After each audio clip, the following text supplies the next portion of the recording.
할렐루야. 요즘 우리 시대를 무한 광고 시대라 이렇게 말합니다. 요즘 우리는 이 무한 광고 시대에 살고 있습니다. 자기 PR 정도가 아니라 자기 과시나 자기 노출의 시대에 살고 있습니다. 요즘 이 페이스북을 보면은 뭐 이런 일 저런 일 별별 일들이 다 올라옵니다. 몇 차례 올리는 것이야 큰 문제가 없지만은 이것이 반복되다 보면 자기도 모르는 사이에 자기 과시나 자기 자랑으로 흐를 수가 있습니다. 그러므로 성도들은 매우 조심해야만 합니다. 성경은 자기 자랑을 금지하고 있습니다. 고린도전서 13장 4절에 사랑은 오래 참고 사랑은 온유하며 시기하지 아니하며 자랑하지 아니하며 분명히 말씀했습니다. 디모데후서 3장 2절에 바울 사도는 말세가 되면 사람들이 자랑한다고 미리 예언했어요. 이건 요즘 자랑이 아니라 요즘 애들 말로 비유하면 자랑질입니다. 자랑질. 그래서 이 디모데후서 3장 2절에 보니까 말세 사람들이 자기를 사랑하며 돈을 사랑하며 자랑하며 했습니다. 야고보 사도는 이런 자랑을 심지어는 악한 행동이라고 정죄했습니다. 야고보서 4장 16절 말씀 보니까 이제도 너희가 허탄한 자랑을 하니 그러한 자랑은 다 악한 것이라 말씀했습니다.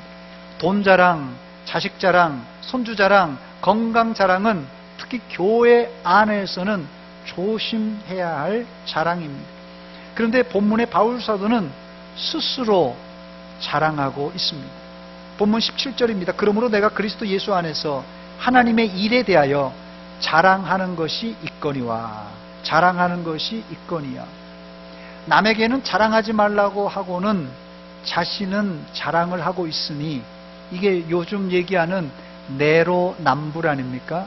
내로남불. 내가 하면 로맨스고 남이 하면 불륜 아닙니까?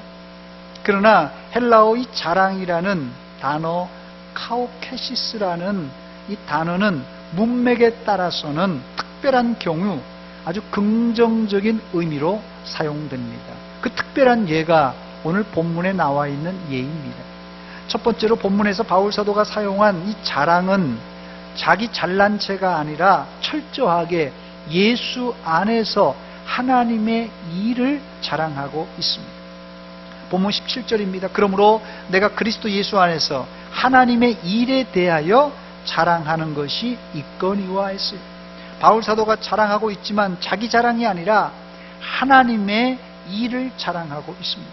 두 번째, 그의 자랑은 철저하게 예수님 안에서 예수님을 자랑하고 있습니다. 빌립보 3장 3절입니다. 하나님의 성령으로 봉사하며 그리스도 예수로 자랑하고 그리스도 예수로 자랑하고 있습니다. 세 번째, 바울 사도의 자랑은 십자가였습니다.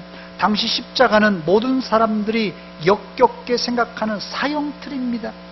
그러나 바울 사도는 그 죽으심과 저주의 십자가, 이게 죽으심과 저주의 십자가예요. 냄새나는 십자가입니다. 그런데 그것을 자랑했어요.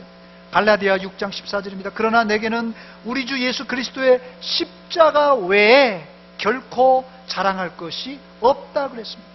네 번째, 바울 사도의 자랑은 자신의 약점과 질병을 자랑했습니다. 고린도 후서 11장 30절입니다. 내가 부득불 자랑할진대 내가 약한 것들을 자랑하리라 그랬습니다. 다섯 번째로, 바울 사도는 날마다 자기를 죽이는 자기 부인의 삶을 자랑했습니다. 고린도전서 15장 31절입니다. 형제들아, 내가 그리스도 예수 우리 주 안에서 가진 바 너희에 대한 나의 자랑을 두고 단언하노니 나는 날마다 죽노라. 날마다 죽노라. 그런데 이런 모든 자랑조차도 너무 지나치면 안 되니까 바울 사도는 철저하게 절제합니다. 고린도후서 12장 6절입니다. 내가 만일 자랑하고자 하여도 어리석은 자가 되지 아니할 것은 내가 참말을 함이라. 그러나 누가 나를 보는 바와 내게 듣는 바에 지나치게 생각할까 두려워하여 그만두노라 했습니다. 이게 바울 사도의 자랑거리입니다. 예수님 사랑의 주님, 사랑의 내 하나님, 이제는 예수님만 내 자랑 삼겠어요. 할렐루야! 이 고백이 여러분들의 고백이 되시기를 주의 이름으로 축원합니다. 두 번째 살펴볼 것은 바울 사도가 이방인들을 선교하면서 목표했던 선교의 목표는 무엇입니까? 바울 사도는 평생 이방인 선교를 위해서 당시 세상을 완전히 휘젓고 다녔습니다. 예루살렘으로부터 시작된 그의 전도는 안디옥과 소아시아를 넘어서 그리스와 또 로마까지, 나중에는 스페인까지 가려고 했습니다. 그런데 이렇게 이방인에게 복음을 전함으로 바울 사도는 이방인들이 어떻게 변화하는 것을 기대하며 복음을 전했습니다. 다른 말로는 바울 사도는 자신이 복음을 전함으로 말미암아서 이방인들이 어떻게 반응할 것을 기대했냐는 말씀입니다. 간단하게 말하면 바울 사도도 자기와 같이 이방인들도 예수 믿고 천국 가는 것을 기대하고 복음을 전파했습니다. 그런데 그것을 오늘 본문에는 천국 가기 전에 이방인들이 반드시 하나님 말씀에 순종해야 한다고 이야기하고 있습니다. 하나님께 순종하고 하나님 말씀에 순종해야 한다고 말합니다. 그래서 본문 18절에 바울 사도는 아주 단도직입적으로 이렇게 말했습니다. 그리스도께서 이방인들을 순종하게 하기 위하여 나를 통하여 역사하셨다고 말하고 있습니다. 바울 사도는 이방인들이 하나님 말씀에 순종하고 그리스도께 순종하는 사람으로 만들기 위해서 복음을 전파했습니다. 성경을 듣고 성경을 공부하고 성경을 알고 있어도 그것을 아는 데만 그치면 그 말씀은 지식으로만 존재할 뿐입니다. 그러나 바울이 전한 복음은 이방인들의 마음을 움직였을 뿐 아니라 이방인들의 전 인격을 움직여서 마침내는 하나님 말씀 앞에 순종하는 사람으로 만들었던 것입니다. 그렇습니다. 기독교의 신앙은 성경을 많이 아는 것과 교회를 오래 다닌 것으로 판가름 나지 않고 말씀에 순종하느냐 아니냐 그것으로 판가름 납니다. 예수님의 산상수훈의 결론이 무엇입니까, 여러분? 마태복음 7장 21절 말씀에 보니까 나더러 주여 주여 하는 자마다 다 천국에 들어갈 것이 아니요 다만 하늘에 계신 내 아버지의 뜻대로 행하는 자라야 들어갈 것이라고 말씀하셨어요. 이것이 예수님의 산상수훈의 결론의 말씀입니다. 이 말씀을 하시고 예수님은 친절하게 반석 위에 집 짓는 자와 모래 위에 집 짓는 자 비유를 말씀하셨어요. 마태복음 7장 24절로 27절입니다. 그러므로 누구든지 나의 이 말을 듣고 행하는 자는 그 집을 반석 위에 지은 지혜로운 사람 같으니 비가 내리고 창수가 나고 바람이 불어 그 집에 부딪히되 무너지지 아니하나니 이는 주초를 반석 위에 놓은 까닭이요 또 나의 이 말을 듣고 행하지 아니하는 자는 그 집을 모래 위에 지은 어리석은 사람 같으리니 비가 내리고 창수가 나고 바람이 불어 그 집에 부딪힘에 무너져 그 무너짐이 심하리라 했습니다. 아무리 선지자 노릇하고 귀신을 쫓아내고 권능을 많이 행하더라도 하나님 말씀대로 순종하지 않고 불순종하면 그 사람의 최후는 비참하게 끝난다는 말씀입니다. 마태복음 7장 23절입니다. 그때 내가 그들에게 밝히 말하되 내가 너희를 도무지 알지 못하니 불법을 행하는 자들아 내게서 떠나가라 이렇게 말씀하셨습니다. 구약에 대표적으로 모래 위에 집 지은 사람이 있는데 사울 왕입니다. 그는 이스라엘의 초대 왕으로 40년간 열심히 신앙의 집을 지었습니다. 그러나 최후는 비참하게 죽음으로 끝나고 말았습니다. 그래서 사무엘 선지자는 불순종하는 사울 왕에게 이렇게 경고했습니다. 사무엘상 15장 22절입니다. 우리 한 목소리로 같이 읽어보겠습니다. 시작. 순종이 제사보다 낫고 듣는 것이 순양의 기름보다 나으니. 아멘. 사랑하는 여러분, 순종은 신앙생활의 일부분이 아니라 우리 신앙생활의 전부입니다. 여러분, 히브리서 11장 8절입니다. 믿음으로 아브라함은 부르심을 받았을 때 순종하여 장래 유업으로 받을 땅에 나아갈새 갈 바를 알지 못하고 나아갔으며 그랬어요.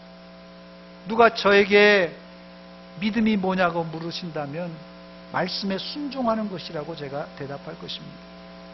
믿음이 뭐냐고 물으신다면 말씀에 순종이라고 말하겠어요. 할렐루야. 목사가 유행가를 불러도 아멘 하시네요. 그런데 사실 예수님을 연구하고 연구해 보면 볼수록 예수님의 삶은 한마디로 순종의 삶이었습니다. 히브리서 5장 8절과 9절 말씀입니다. 그가 아들임에도 불구하고 받으신 고난으로 순종함을 배웠다고 말씀하고 있습니다. 그래서 우리는 하나님의 말씀을 이 예수님의 본을 받아서 순종해야 됩니다. 그런데 우리의 현실은 어떻습니까? 징그럽게 하나님의 말씀을 잘 안 듣는 이런 강팍한 심령들이에요. 그럼에도 불구하고 하나님은 이런 불순종하는 사람들을 버리지 않고 내치지 않고 돌아오기를 두 팔을 벌리고 기다리고 계십니다. 제가 몇 차례 사진도 보여드렸고 반복해서 말씀드리는데 다시 소개합니다. 로마서 10장 21절입니다. 이스라엘에 대하여 이르되 순종하지 아니하고 거슬러 말하는 백성에게, 순종하지 아니하고 거슬러 말하는 백성에게 내가 종일 내 손을 벌려노라. 할렐루야. 사진을 보여드리겠습니다. 사진 한번 보여주시기 바랍니다. 브라질 리우에 있는 38m 되는 거대한 예수상입니다. 산 꼭대기에다가 저걸 세웠어요. 건물로 치자면 저게 12m라고 합니다. 12층이라고 합니다. 12층. 저 공사가 1922년에 공사를 시작해서 장장 9년여간의 공사 끝에 1931년에 완공한 상입니다. 1931년이면 예수의 이 거대한 상이 저 자리에 86년을 지키고 서 있다는 계산입니다.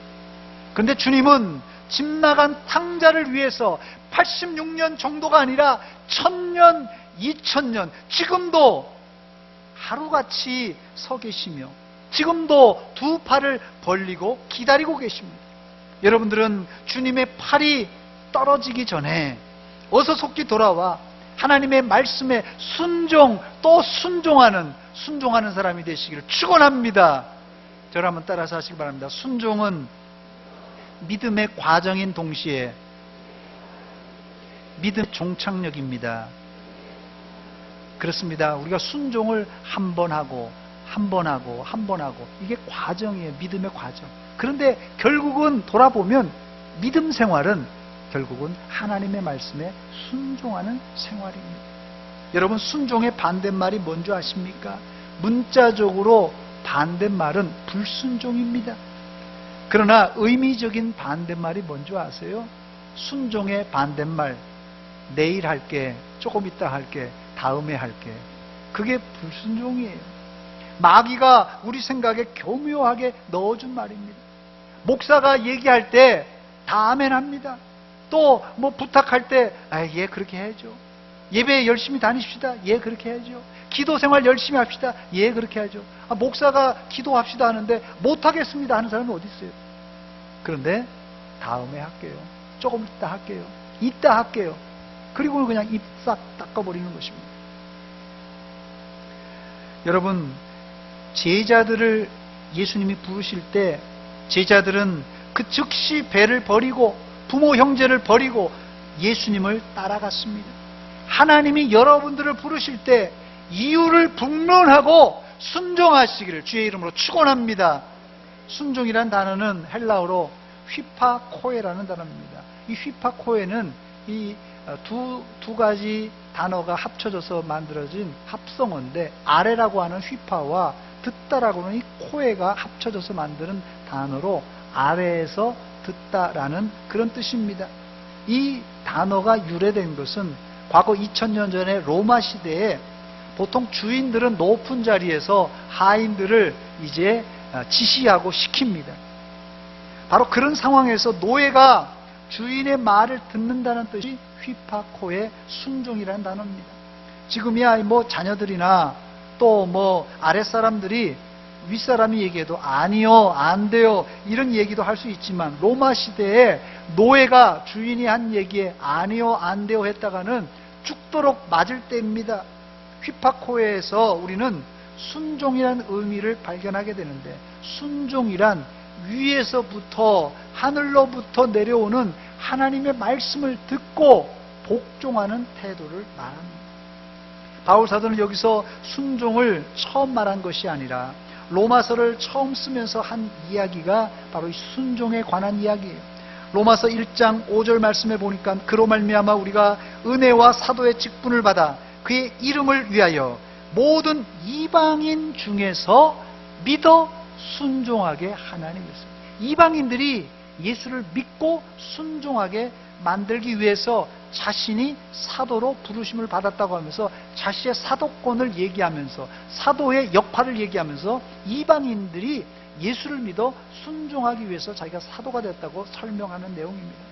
그리고 로마서 마지막 부분에도 바울 사도는 순종을 강조했습니다. 로마서 16장 26절에 보니까 모든 민족이 믿어 순종하게 하시려고 알게 하신 바 있어요. 모든 민족이 믿어서 순종하게 하시려고 이렇게 자신을 보냈다고 말하고 있어요. 즉 바울 사도는 처음 시작하면서 이방인들을 전도하여서 하나님께 순종하는 사람으로 만들 계획을 하셨고, 또 마무리를 하면서도 이 순종을 계속 강조하고 있습니다. 그렇습니다. 로마서는 여러 가지 기록 목적이 있어요. 바울이 로마에 편지를 쓴 목적이 여러 가지 있지만 그 중에 중요한 이유는 바로 로마 교인, 또 이방인 교인들에게 복음을 전함으로 그들로 하나님께 순종하는 백성으로 만들기 위한 목적이었다는 것입니다.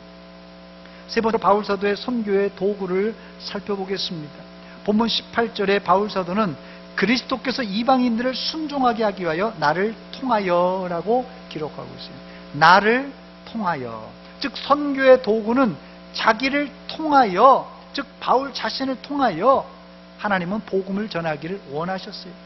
하나님께서 천사를 동원하면 뭐 전 세계를 순식간에 쉽게 빠르게 복음을 전할 수 있는데, 왜 비천한 이 사람들을, 바울을 사용하셔서 복음을 전하게 하신 것입니까? 그 이유는 딱 한 가지예요. 하나님의 방법입니다. 이게 하나님의 방법이에요. 뭐 이유가 여러 가지 있습니다만은 하나님의 방법이에요. 하나님이 바울을 도구로 사용하셔서 복음을 전하실 때 구체적으로 그러면 어떤 도구를 사용하셨는가? 여기 18절과 19절에 보니까 5가지 연장 도구를 사용하여서 바울 사도는 복음을 전합니다. 첫 번째는 말, 두 번째는 행동, 세 번째는 표적, 네 번째는 기사의 능력, 다섯 번째는 성령의 능력, 이렇게 5가지 방법으로 바울 사도는 복음을 전했습니다. 한마디로 바울 사도는 선교할 때 자신이 가지고 있는 능력 플러스 성령님께서 주시는 그 능력으로 복음을 전했습니다. 그때 어떤 결과가 이제 나타났습니까? 그 결과는 세계 복음화의 기틀을 마련해야 했습니다.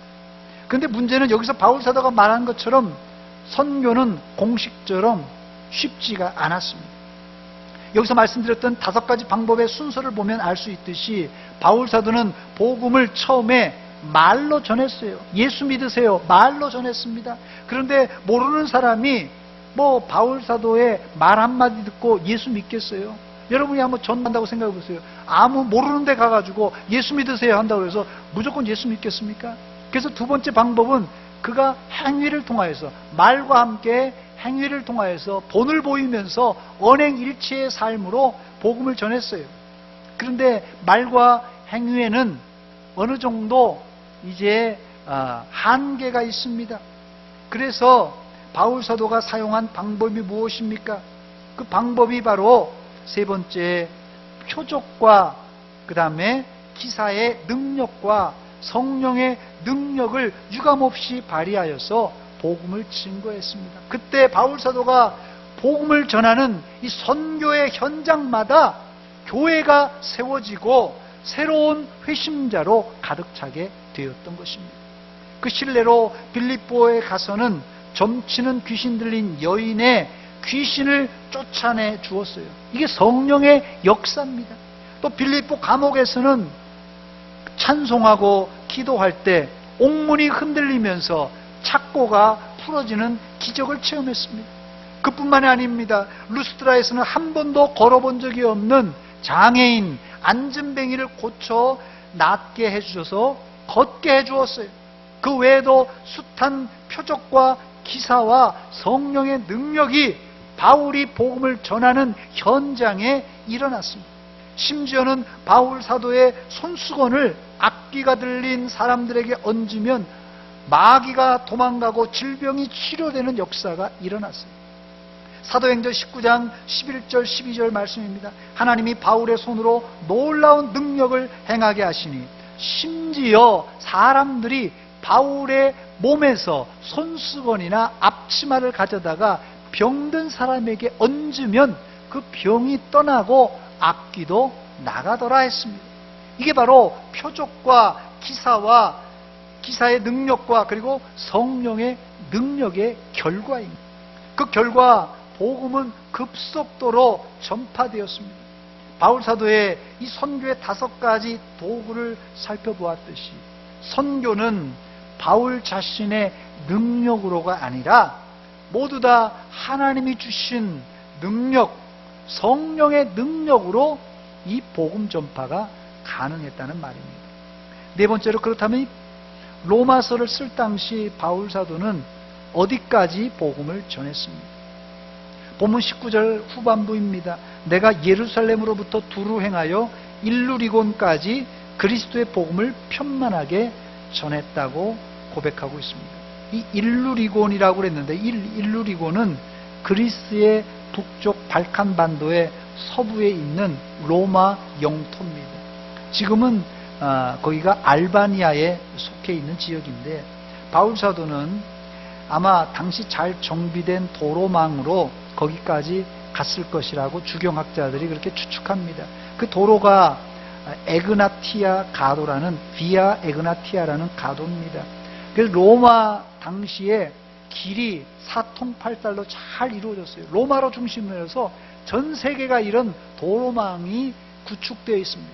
제가 영국에 가니까요, 놀랍게 그 영국에도 1500년, 600년 전에 이렇게 세워놨던 로마 사람들이 만든 도로가 지금도 남아있더라고요.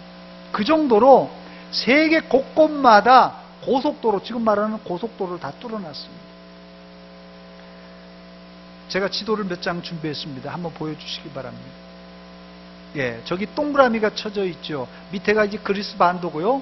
동그라미 쳐 있으니까 일루리곤이라고 하는데 지금은 알바니아 지역입니다.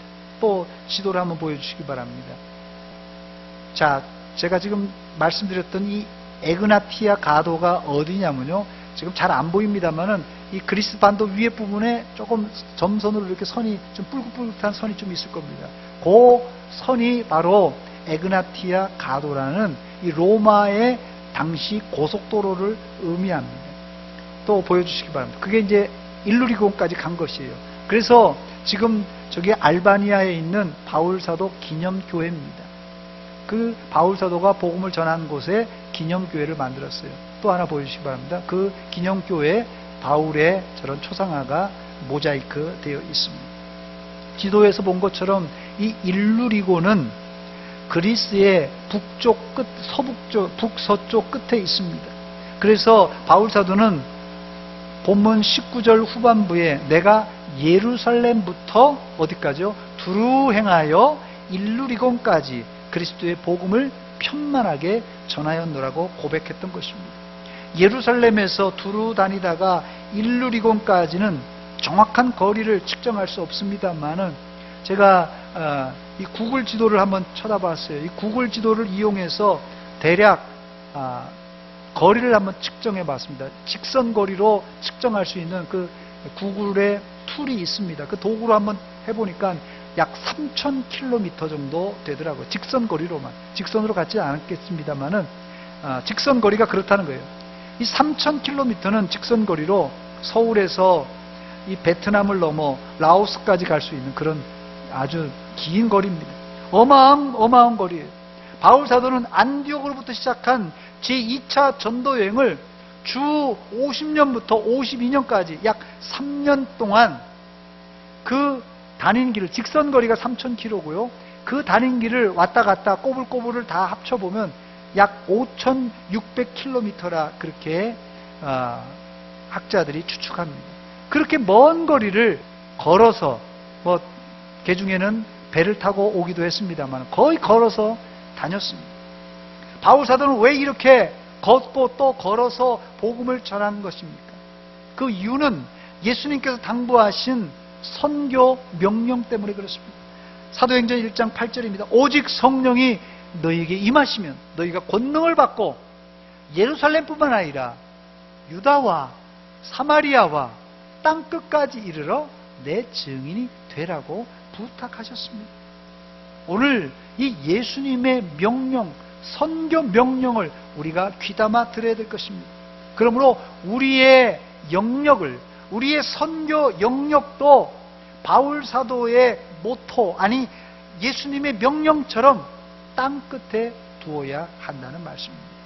이제 말씀을 마칩니다. 여러분 개인의 어떤 자랑이 있습니까? 여러분 어떤 자랑이 있어요? 자기 자랑거리 있어요? 자식 자랑할 거 있습니까? 학벌 자랑할 게 있어요? 돈 자랑할 거 있습니까? 이런 자랑은 세상 사람들이 하는 자랑입니다. 그러나 그리스도인들은 예수님만 자랑하고 하나님이 자신을 통하여 하신 일, 그 사역을 자랑해야만 합니다. 이것을 교회에서는 간증이라고 그렇게 부릅니다. 여러분, 간증과 무용담은 완전히 다른 것이에요. 무용담은 뭡니까? 내가 이렇게 고생해서 내가 이런 일을 했다, 이런 게 무용담이에요. 그러나 간증은 예수님 자랑하는 것이에요. 예수님께서 나를 통하여 어떤 일을 하셨냐는 것을 자랑하는 것입니다. 그래서 간증도 잘못하면 조금만 비껴나가도 자기 자랑이 될 수 있어요. 그래서 간증도 매우 조심해야만 합니다. 여러분들을 도구로 사용하여서 하나님의 크신 사역을 하게 하신 그 하나님만 높이시고 하나님만 자랑하는 성도들이 되시기를 축원합니다. 두 번째로는 바울 사도의 선교의 목표는 단순히 예수 믿고 천국 가자는 말이 아니라 이방인들에게 하나님의 말씀을 전함으로 이방인들이 하나님의 말씀에 순종하는, 즉 하나님께 복종하는 사람으로 만드는 것입니다. 여러분들도 신앙의 목표를 내가 예수 믿고 천국 간다, 그걸로 두지 마시고, 예수 믿고 천국 가는 건 당연한 거지만 예수 믿고 하나님에게 순종하고 예수 믿고 내가 말씀에 순종하겠다 하는 그런 결단과 결심을 가지시기 바랍니다.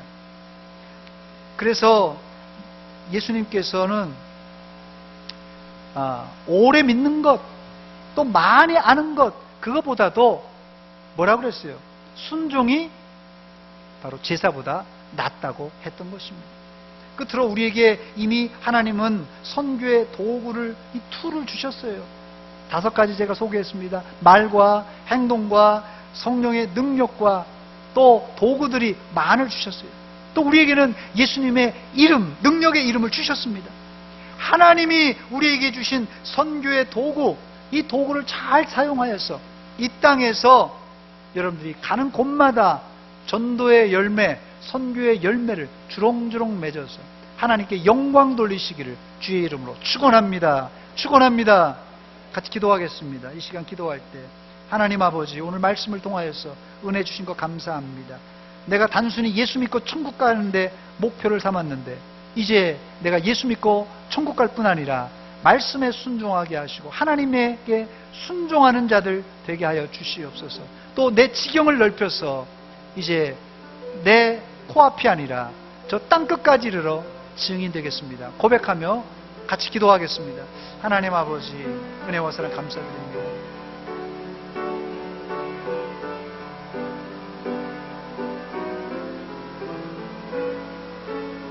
아버지,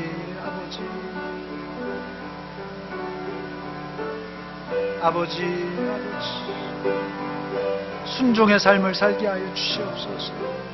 믿음의 삶을 살게 하여 주시옵소서.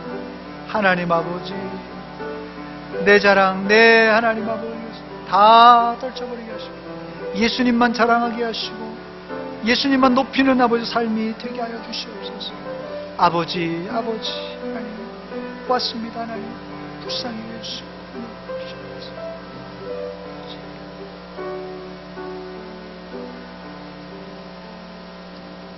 하나님 아버지, 은혜와 사랑 감사드립니다. 오늘 바울사도의 이 선교의 일정을 통하여서 우리에게 도전 주신 것 감사합니다. 우리가 단순히 예수 믿고 천국 간다는 도식에서 벗어나 예수 믿고 철저하게 순종, 복종하는 사람들 되게 하여 주시옵소서. 뿐만 아니라 우리의 영역을 넓혀서 땅끝까지 이르러 복음을 증거하는 증인들 되게 하여 주시옵소서. 또한 이 문화동 일대와 대전시를 우리가 복음화하는데 앞장서는 전도인들이 다 되게 하여 주시옵소서. 예수님의 이름으로 기도하옵나이다. 아멘.